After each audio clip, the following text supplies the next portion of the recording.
In a world where 1 in every 3 Christian marriages ends in divorce, we are left to wonder, what's going wrong? And more importantly, how can we fix it? Take a moment to meet Jane. She's a Christian woman who found herself on the brink of divorce after discovering her husband's addiction to pornography. It was a difficult period, filled with heartache and disappointment. Yet, Jane did not give in to despair. Instead, she turned to Scripture, seeking solace in the words of Joel. Return to me with all your heart, with fasting, with weeping, and with mourning.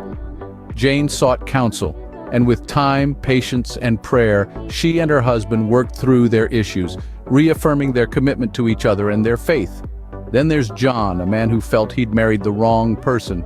He thought he'd be happier without his wife, contemplating divorce as the only option. But he found guidance in Corinthians.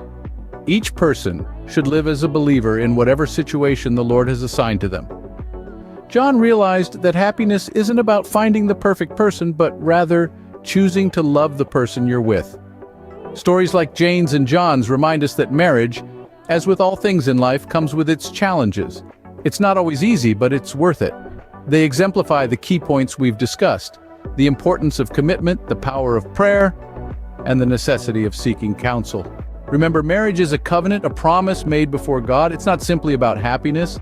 It's about love, patience, and kindness. It's about bearing all things, believing all things, hoping all things, and enduring all things, as Corinthians so beautifully puts it. The high rate of divorce among Christians may be startling, but it's not a sentence. It's a call to action, a reminder to seek God's face daily, to lean on faith in times of hardship, and to always choose love. Our testimonies today serve as a beacon of hope, proof that even in the face of adversity, marriages can be mended, hearts can be healed, and faith can be restored. In the end, it's not about avoiding hardship, but rather learning to navigate it together, hand in hand, guided by faith and commitment. Because remember, when it gets tough, when you feel like running away, God doesn't leave you. He shows His love for you.